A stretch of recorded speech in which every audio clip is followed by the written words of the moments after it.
Kalau kita bicara perjalanan musik di Indonesia, tentu tidak dapat dipisahkan dari kehadiran beberapa majalah musik yang sempat terbit mulai akhir tahun 50-an hingga awal tahun 2000-an.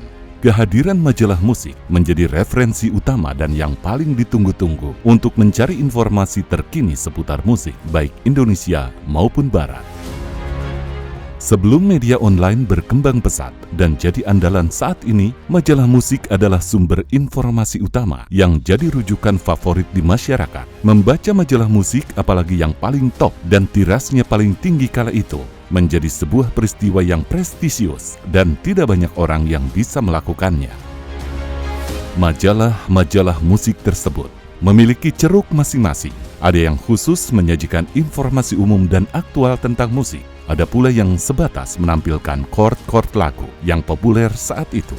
Bahkan ada yang mencampur adukannya dengan informasi di luar musik, walaupun porsi informasi musiknya masih tetap dominan.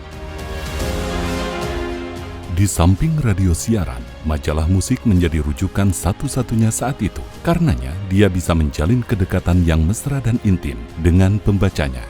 Walaupun secara umum dari segi tampilan, bila dibandingkan sekarang masih sangat sederhana, baik dari sisi layout maupun grafisnya, namun itu tidak jadi masalah yang mengganggu kenikmatan membaca hingga titik terakhir sebuah artikel atau laporan pertunjukan musik saat itu. Ada kepuasan tersendiri kalau kita bisa tahu lebih dulu dari teman kita bagaimana kabar terkini dari God Bless, Giant Step, atau The Rolling Stones saat itu. Ironisnya, kehadiran majalah musik yang sangat dinantikan pada saat itu tidak berbanding lurus dengan keberadaannya. Untuk selalu ada bagi pembacanya, beberapa majalah musik bahkan hanya bertahan terbit di bawah 5 tahun dengan kontinuitas penerbitan yang tidak teratur. Perjalanan majalah musik di Indonesia memang penuh liku, dan berikut ini beberapa majalah musik yang pernah terbit, namun kini hanya tinggal nama. Discorina. Diawali dari kota Yogyakarta, inilah majalah Discorina. Bukan majalah musik yang pertama di Indonesia, tapi Discorina bisa menjadi salah satu pionir sejarah majalah musik di tanah air. Nomor perdana majalah Discorina terbit 1 Juni 1961 dengan warna sampul coklat muda dan terpampang foto Changchung yang sedang menari Bali. Dengan tampilan seukuran buku tulis dan jumlah halaman tidak lebih dari 40, Discorina berisi berbagai rubrik seputar musik. Porsi terbesar dan boleh jadi yang paling mudah dilakukan untuk kondisi saat itu adalah pemuatan lirik lagu, baik Indonesia maupun Barat, yang tersebar di rubrik Ruang Lagu-Lagu Terbaru. Ada juga rubrik cerpen pilihan redaksi, profil artis, tanggal lagu, ruang wanita, hingga pilihan pendengar Discorina seperti yang suka ada di radio-radio swasta, dan ini menjadi rubrik yang konon paling ditunggu pada saat itu karena kita bisa memilih lagu dan berkirim salam ke pacar atau teman. Bedanya dengan pilihan pendengar di radio, di majalah Discorina pilihan lagunya hanya berupa tulisan, jadi lagunya tidak diputar. Dengan variasi rubrik yang dimuat, Discorina saat itu menjadi satu-satunya majalah musik yang digandrungi oleh para remaja di Indonesia. Dalam sebuah tulisan yang berisi wawancara Denny Sakri dengan Pandu Ganesha, pernah disampaikan kalau penerbitan majalah ini walaupun digandrungi tapi terbitnya tidak stabil. Terbitnya asal ingat saja, bisa bulanan, bisa 3 bulanan. Pernah juga setahun hanya terbit 1 kali. Begitu ujar Pandu Ganesha. Jadi bisa dibayangkan bagaimana pada masa itu anak muda harus menunggu terbit majalah Discorina dalam rentang waktu yang cukup panjang dan terkadang tidak pasti. Tapi yang mengagumkan, Discorina tetap bertahan hingga akhir era tahun 60-an. Majalah Top. Majalah Top didirikan di Jakarta pada tahun 1974. Pada awalnya majalah Top merupakan majalah hiburan dengan konten musik yang minimal. Setelah pembaharuan izin cetak, majalah ini fokus pada musik. Nomor perdana terbit dan beredar pada tahun 1974. Cover depan bergambar Emilia Contessa. Harga majalah dengan tebal 36 halaman ini dibanderol Rp200, termasuk bonus kalender dan poster. Top menjadi salah satu pilihan alternatif peminat musik saat itu yang haus akan informasi seputar musik. Dengan konten yang hampir sepenuhnya berkisar soal musik, Top tampil sebagai majalah musik yang cukup menarik perhatian karena gaya penulisannya yang cenderung galak dan keras pada zaman itu dibandingkan dengan aktuel yang eksis pada dekade yang sama. Dua orang yang memberi karakter tersebut adalah Remy Stilado dan Sondang PN. Nama-nama lain wartawan musik yang mengisi tulisan dan foto di majalah Top diantaranya Robani Bawi, Theodori KS, Marta Burhan, Zainuddin Tamirkoto, Ipik Tanoyo, dan S. Richard. Selain berisi tulisan-tulisan yang terkait dengan belantika permusikan, majalah ini juga memuat tulisan mengenai film, olahraga, teater, dan juga sastra, baik berupa cerita pendek maupun puisi. Perbandingan antara materi dalam negeri dan materi luar negeri sekitar 60 dan 40%. Musik rock dan musik pop memperoleh porsi terbanyak, menyusul kemudian jazz, balada, disco, dan kadang masih memberi ruang pada musik tradisi, keroncong, dan dangdut.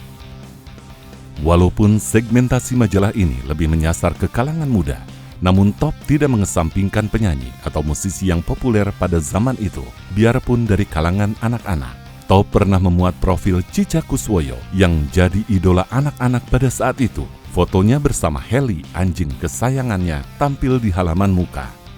Soal pentingnya lagu anak-anak ini diulas panjang lebar sebagai cerita sampul oleh Remy Stilado. Penerbitan majalah Top hanya bertahan 3 tahun. Pada tahun 1977, tanpa alasan yang diketahui, majalah ini tutup usia. Tidak ada lagi pajangan majalah Top di kios-kios majalah pada saat itu. MG. Paruh akhir tahun 70-an bisa dibilang sebagai era emas musik Indonesia. Saat itu hampir semua jenis musik, bahkan dari berbagai kalangan penggemar, eksis dan berkembang di sini. Lagu-lagu populer pun datang silih berganti dalam hitungan hari. Minggu ini Kus Plus melempar lagu baru yang kemudian hits. Minggu berikutnya disusul Panbers juga hits. Minggu ini Grace Simon yang hits. Minggu depan disusul oleh Rafika Duri. Begitulah dinamika musik paruh akhir tahun 70-an yang sangat hidup dan penuh gairah. Belum lagi membanjirnya kaset-kaset barat yang sulit dibendung. Fenomena itulah yang mendorong terbitnya sebuah majalah yang mengkhususkan diri untuk menampilkan chord-chord gitar dari lagu-lagu yang populer saat itu, MG. Begitu sebutan pembacanya pada saat itu, singkatan dari musik gitar. Diterbitkan dari Jakarta, majalah MG terbit perdana tahun 1975. Awalnya hadir dengan tagline, buku musik dengan chord gitar. Setahun berikutnya, tagline-nya berubah menjadi musik dengan chord gitar. Pada sebelah kanan sampul majalah, MG diterbitkan oleh Yayasan Penggemar Musik dan Gitar atau YPMG. MG jeli menangkap peluang. Saat itu kegemaran orang bermain gitar di kalangan anak muda sangat tinggi, tapi memiliki keterbatasan untuk memainkan lagu-lagu yang populer. Bagi yang mahir tidak masalah, tapi bagi pemula dan masih belajar, perlu waktu yang tidak sebentar untuk memainkan lagu-lagu tersebut dengan chord yang tepat. Inilah yang kemudian dijadikan target majalah MG. Tidak heran jika anak remaja, hingga anak muda bahkan kalangan orang tua, yang hidup di era tahun 70-an hingga awal 80-an, yang gandrung bermain gitar, terutama yang sedang belajar teknik bermain gitar dan mencoba memainkan lagu-lagu yang terkenal pada masa itu, diyakini pernah meletakkan majalah MG di depannya sambil memetik gitar. MG juga menyisipkan rubrik bermain gitar yang dipandu oleh Hilmi Panigoro. Dalam rubrik ini, Hilmi memandu para pembaca untuk memainkan sebuah lagu dengan kunci dan teknik permainan yang dijelaskan secara detail. MG juga menyisipkan artikel-artikel perkembangan musik dunia dan tanah air. Terkadang ada bonus poster dan kaset berisi lagu-lagu yang dimuat chordnya pada MG terbitan saat itu. Harga majalah MG saat pertama terbit dipatok Rp375, kemudian naik menjadi Rp400, sementara kaset dijual terpisah dengan majalah, yaitu Rp600. Hingga paruh awal tahun 80-an, majalah ini masih konsisten terbit dan pembelinya masih relatif banyak. Namun memasuki paruh akhir 80-an, sudah jarang terlihat di pasaran.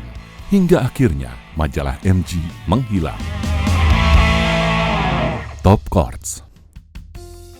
Dari kota Salatiga ini, penggemar musik di seluruh Indonesia pernah dimanjakan hobinya bermain gitar oleh majalah Top Chords yang diterbitkan oleh Yayasan Suara Duta Salatiga. Setali 3 uang dengan majalah MG, Top Chords mengambil segmen pembaca dari kalangan anak muda yang hobi bermain gitar.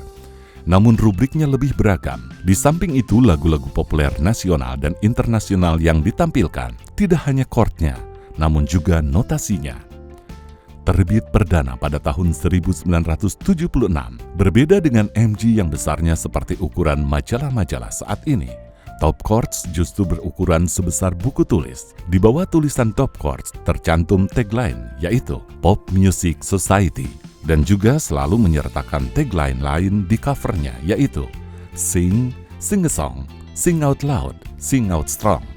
Tampilan sampul mukanya khas, sebagian besar berupa lukisan musisi.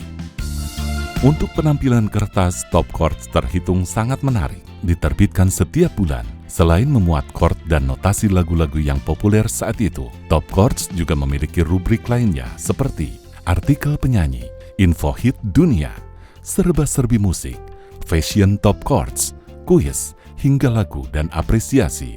Apresiasi terhadap lirik lagu dibedah oleh Ariel Heryanto dalam rubrik Lagu dan Apresiasi. Ulasan sosiolog ternama ini, yang juga alumni Universitas Satya Wacana Salatiga ini, sangat luas dan mendalam dan terlihat sangat memahami budaya pop dengan baik. Untuk kalangan pemula yang sedang belajar bermain gitar, Top Chords juga menyisipkan rubrik Chords Diagram. Di sini pembaca Top Chords bisa belajar kunci gitar secara terarah, termasuk di mana jari-jari tangan diletakkan saat memainkan sebuah kunci. Selain menerbitkan majalah, Top Chords juga merilis kaset berisi lagu-lagu populer pada zamannya. Saat itu terjadi persaingan yang ketat antara MG dan Top Chords dalam pemilihan lagu-lagu yang ditampilkan setiap edisinya. Hingga awal tahun 80-an, majalah Top Chords masih mudah ditemukan di toko-toko buku maupun kios majalah. Namun pada paruh akhir 80-an, majalah ini sudah sulit ditemukan dan tidak terdengar kabarnya lagi. Aktuil. Sejarah perjalanan majalah musik di Indonesia tentu saja tidak dapat dipisahkan dari keberadaan kota Bandung. Kota yang dikenal gudang seniman dan musisi ini 57 tahun yang lalu pernah melahirkan sebuah majalah musik yang kelak dikenal sebagai majalah paling fenomenal dan bersejarah, majalah musik Aktuil. Terbit perdana pada tanggal 8 Juni 1967, majalah Aktuil lahir bermula dari ide Denny Sabri, wartawan musik yang juga kontributor majalah Discorina. Kemudian bersama dengan Bob Avianto, Toto Raharjo, dan Sam Bimbo, mereka sepakat untuk membuat majalah dan dinamai Aktuil. Majalah ini terbit dengan sampul kertas luks, tapi di dalamnya digunakan kertas koran. Dengan slogan, majalah untuk kaum muda dan mereka yang berhati muda, Aktuil melangkah dengan harapan dan optimisme menyala untuk menjadi bagian dari tren anak muda saat itu, dan memang akhirnya terwujud. Majalah Aktuil adalah ikon anak muda pada zamannya, menjadi barometer para peminat dan penikmat musik dengan berbagai tulisan, ulasan, wawancara maupun segala berita dan informasi yang berkaitan dengan permusikan, terutama pop dan rock yang disajikan berkualitas, membuat Aktuil berhasil mencuri hati para anak muda dan pecinta musik di Indonesia. Dalam waktu yang relatif singkat, Aktuil berhasil menjadi majalah musik yang terdepan, menjadi rujukan atau referensi berbagai kalangan untuk mencari informasi seputar musik yang hangat, akurat, dan up-to-date pada masanya. Bergabungnya Remy Silado serta jajaran wartawan musik muda yang cakap dalam menulis musik menambah kekuatan majalah Aktuil. Remy Silado menyuntikkan eksperimen sastra embling dalam bentuk puisi, cerita pendek, dan cerita bersambung. Yang sangat fenomenal tentu saja cerita bersambung Orek Sas. Rubrik sastra yang digawangi Remy Silado ini semakin menegaskan Aktuil sebagai majalah anak muda.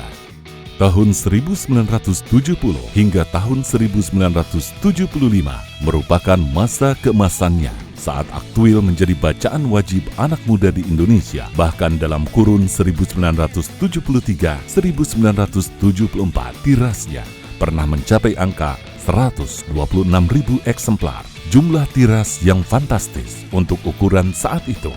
Kekuatan Aktuil selain memiliki wartawan-wartawan musik yang muda dan cerdas, serta cakap dalam menulis, dan kelak menjadi penulis-penulis ternama di sini, juga ditunjang oleh luasnya jaringan kantor perwakilan atau koresponden di berbagai negara, mulai dari Eropa, Asia, hingga Amerika Serikat.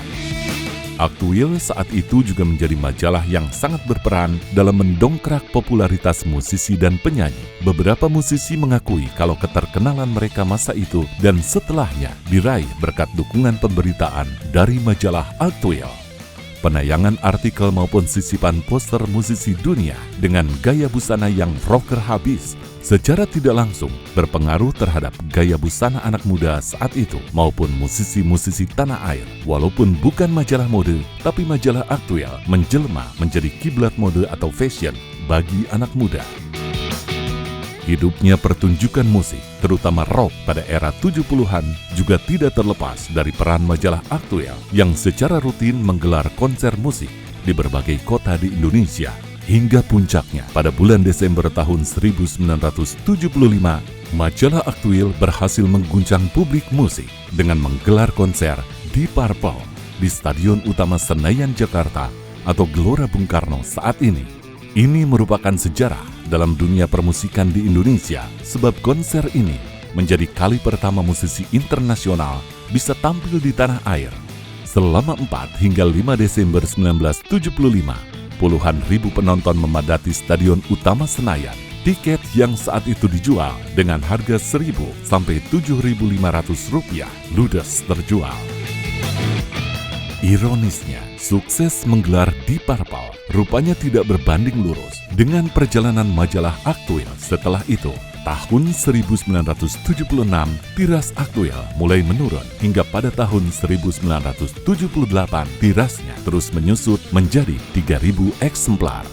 Tahun 1979, kantor majalah Aktuil pindah ke Jakarta, berubah format dengan harapan bisa memperbaiki nasib majalah. Namun kiprah Aktuil tidak menjadi lebih baik. Majalah Aktuil malah kian terpuruk dan tahun 1986 majalah Aktuil tutup usia.